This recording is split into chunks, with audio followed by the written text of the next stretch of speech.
What's up, everybody? Today, I'm gonna do a whole review on Friday Night Smackdown. This show was garbage, but I watched the show and watched the highlights, so just for y'all and for all you who watch wrestling. So why not? You know what I'm saying? So we're gonna break down what happened part by part, right? Okay, guys. We're gonna start first with Cody Rhodes. He comes out and he talks about the same thing. Welcome to SmackDown. I want to see who's going to win at Elimination Chamber. I'm going to WrestleMania. Just a bunch of nonsense. Same old Cody Rhodes stuff. See, Cody Rhodes is so boring and so bland, it's not even funny.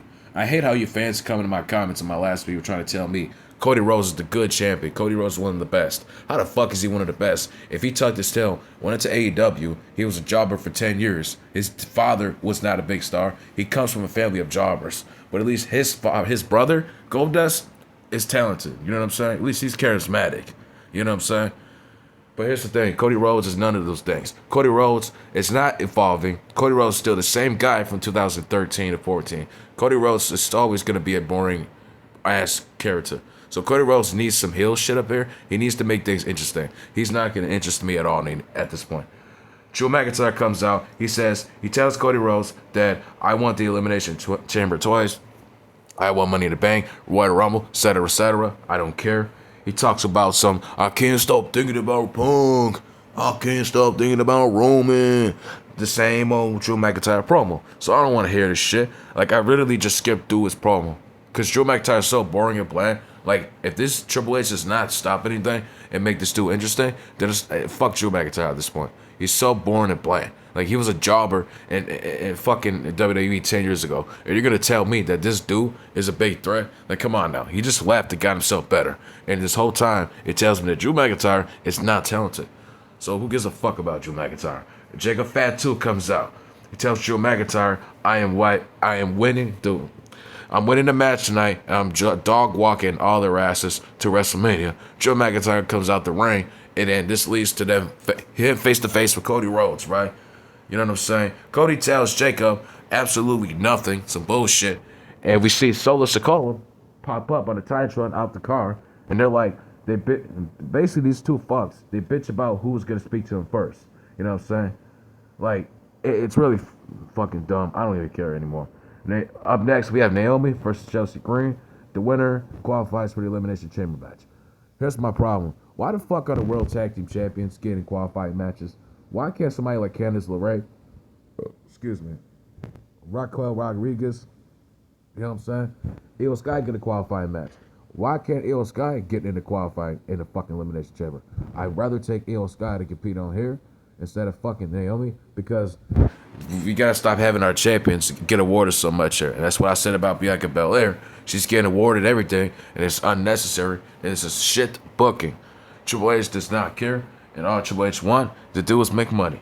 You know what I'm saying? So obviously Naomi, the World Tag Team Champion, defeats Chelsea Green. So now the World Tag Team Champions, Bianca Belair and Naomi, will be in an Elimination Chamber match, which I think is unnecessary. It's bullshit, and pretty much one of the worst decisions of 2025.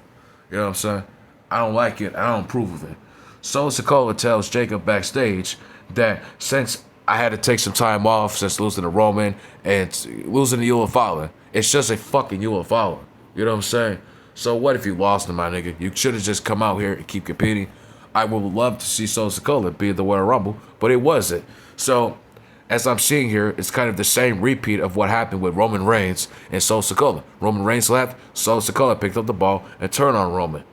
Now Solo Sikoa left, and Jacob has to pick up the ball, and he's going to take the Eula Fallon from Roman. So I don't know what's going on here. It's the same shit. People are saying that Jacob's going to turn on Solo. I think it's too soon. It doesn't make sense right now. He should just still be the lackey, and we can see what we can do from here. Because we're going to have a repeat from last year, and nobody wants to see this shit. Like, can anybody sit up here and try to tell me they want to see fucking Solo Sikoa or Jacob turn on Solo? Same thing with Solo turning on Roman? No. It's the same shit, bro. The bloodline is all about turning on each other to see who's the best. So this whole bloodline shit is going to be like, we're going to turn on everybody in the family to see who's the best and who's the last one. Is that what it is? Fuck out of here, bro. It's lame and it's whack. Up next, we have Motor City Machine Guns versus Las Garza. It's a mid-match. It's really boring. I skip through it. I don't even care about it. So as we know that the Motor City Machine Guns, they pick up the win, etc., etc. Great. LA Knight and The Miz cut a promo. LA Knight tells The Miz, you're going to talk about how you won. You're going to talk about, and you're going to tell these people for the 1,000th time how you won the Money in the Bank, turn on this guy, how you beat Cena at WrestleMania, and how you were world champion, right? Pretty much the same old shit, right? Which I understand, right? You know what I mean? But The Miz is great, and he knows how to roast and get down and bury people. You know what I'm saying? Like, he was in the ring with Austin Theory, he got down on his ass. So I disagree with LA Knight here. The Miz basically says, right, that he had a successful career. He was world champion, and he's done it all in his fucking in his company, and he could do it again, right? That's 100%. I totally agree with The Miz here, right? So LA Knight tries to bury this dude, right? So The Miz does the fake crying, and it's like really cringy and weird. I felt really weird. It just felt so weird. I was like, yo, just stop it, bro. I love The Miz. I like him, but dude, I'm sorry, I don't mean like that, but you get what I'm saying, right? Dude, it's really boring, you know? LA Knight says, you and Drew McIntyre are the most top crybabies I've ever seen on the top list, which I understand. This time it's The Miz be crying and bitching, and this is a fact here too. So basically these two are dropping facts here, right? Then all of a sudden, Shinsuke Nakamura comes out, right? He says absolutely nothing. And this is my problem with Shinsuke Nakamura. Now, I listen, I respect who respects me. I'm not racist here. But if you're going to come to America and entertain me on wrestling, entertain me on TV, motherfucker, can you learn how to speak some English? It looks like this dude never learned any English. He doesn't care. And it's like, dude, you've been here for like 10 years now, about 10 years, right? And you haven't learned any English. Like, Shinsuke Nakamura is so boring and so horrible, I can't even listen to this dude. You know what I'm saying? Can you learn some English? It's like, he looking like a weirdo. You know, I like the whole samurai thing he's coming with. Instead of doing the fake Michael Jackson thing he used to come out doing. You know what I'm saying? So, I don't understand this, dude. He's really boring, and it's like, dude, he sucks ass. He's like way worser than Cody Rhodes. At this point, I'd rather take Kevin Owens than these motherfuckers as champion, because this shit's really boring, right? And speaking of those two, they have a fucking social media back and forth, so we'll see that later on, right?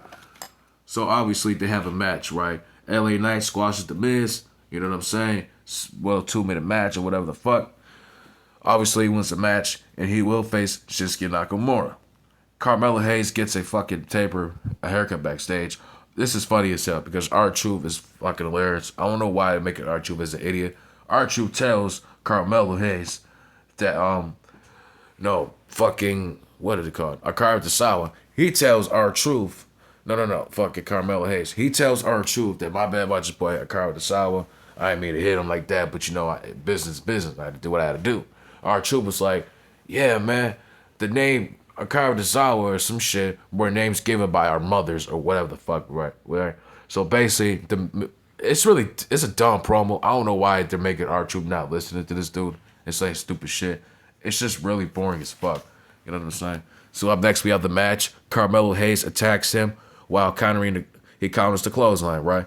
Hayes gets up and drop kicks him. So basically he squashes R-Truth, and Carmelo Hayes hits the fucking kick, the drop kick from the top rope, hits him with the 1, 2, 3. We end the match.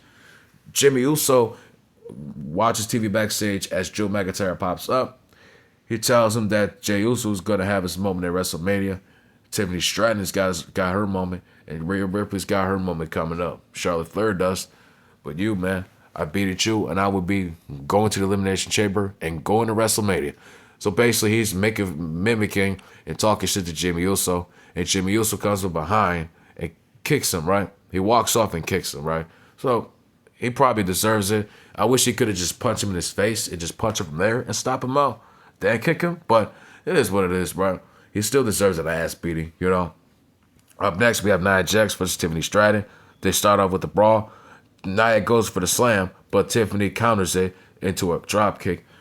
Nia counters it. Nia conquers the match until Tiffany slams Nia from the top rope, right? She hits a moonsault, another moonsault, a swanton, and a spine buster on Nia, trying to get her down because Nia Jax is heavyweighted as fuck. You know what I'm saying? Candice LeRae comes in, she attacks her, and they get into a disqualification, right? I don't know why she came in to try to end the match, but I guess we're trying to book something good up here, but it is what it is. Trish Stratus returns, right? She is back. She comes out and saves Tiffany Stratton. She attacks Candice and Nia Jax, but Nia Jax hits Trish Stratus and slams her to the ring post. Officials come out and break it up. Trish is all right. So we have a tag team match going on Elimination Chamber. It will be Nia Jax and Candice LeRae versus Trish Stratus and Tiffany Stratton. So we'll be looking forward to that match. I think Trish Stratus will be here for WrestleMania and get the ratings up or something because WWE is shit. You know what I'm saying? Charlotte Flair comes out after Tiffany gets attacked. She says, "The queen chooses you. I'll see you at WrestleMania." Great. So now we just wasted another women's match for no reason. We could have saw Rhea versus Charlotte for the second time. But instead, we got to see her bury Tiffany Stratton. And at the same time, what if Tiffany beats Charlotte? You know, I wouldn't mind that because, I don't know, bro. I don't know. I wouldn't mind Charlotte wins. I mean, Tiffany's going to win the title again eventually. So Tiffany has a long career ahead of her. So a loss at WrestleMania will just make Tiffy time a lot better. You know what I'm saying? It is what it is. Nick Aldis in the backstage, he shows a footage of Liv Morgan and fucking Raquel Rodriguez walking in the parking lot after Jade Gargano gets put in the ambulance. You know, she shows that to Bianca Belair and Naomi. Naomi starts going crazy like, I knew it. I knew it, them girls did it. And they said I did it. Well, a lot of people are saying that you did it, Naomi. So we got to see what goes on from here. This storyline is boring as shit. You know what I'm saying? So most likely we're probably going to see these two feud probably in the next week or so. Bianca's probably going to feel some type of way and think Naomi's up to something. She's going to smell something funny. So it wouldn't be no surprise if Naomi turns heel. Or, you know what I'm saying? So I don't know why Nick Aldis had to do this, because what if they're not the ones who attacked her? What if it's Naomi this whole time? You see how Naomi was going crazy? Naomi could have just sat there like, I fucking knew it. You know, we're going to get them, girl. And you're like, I knew it. I knew it. I did it. And they said, I did it. Nah, bro. I don't care, bro. You know? And like I said, bro, it wouldn't be surprised if Bianca Belair did it. You know what I'm saying? Sami Zayn cuts a promo on the social media. He says, it's crazy how many times Kevin Owens has to turn on me. You're trying to kill my career. You're trying to end it. Why would you come after me? I don't know why you were trying to attack me. I was trying to get some help for you. I was crying for you. Make sure you're okay. I got some help for you. I was making sure you're okay. Like, this is my thing, right? And then Kevin Owens says, I am not doing good. I am not doing good, Wade. I was stabbed in the back and my heart is broken. I'm very depressed by my friends who betrayed me. Kevin Owens, Randy Orton, Cody Rhodes, and Sami Zayn. Come on, dude. You got grown men bitching and crying because grown men are turning on each other. Dude, you got a whole family. Family's more important than these fucks. You know what I'm saying? So who cares, man? You know what I'm saying? So it's like, this shit's really boring at this point. So until WrestleMania, I don't care about what these two are saying at this point. Because why does Kevin Owens keep turning on this dude? He's on his emotions, taking his shit on other people. And it wouldn't be a surprise if Sammy's like, yo, you're a bitch, dude. You're not worth my time. You know what I'm saying? You're just emotional as fuck. You remind me of my wife. Now, if you say you remind me of my ex and my wife, hey, Kevin Owens acting like a bitch. This is really boring as fuck. So we get to the main event. We have Jacob Fatu versus Braun Strowman versus Damian Priest. Hold on a second, man. After looking at these three, man, it's really fucking stupid, right? Because you're looking at these three, it's like, dude, you got one big giant, Braun Strowman, who will murder the whole roster. Damian Priest, who has a chance against Braun Strowman because he's strong, he's tall, and he's muscular, right? More muscular than fucking Jacob Fatu, who's just fat, built, and is like 6 foot, 5'11", dude. You know what I'm saying? Like, if you put the Big Show next to fucking, let's say Mark Henry was thinner. Mark Henry was a lot smaller, 6'0".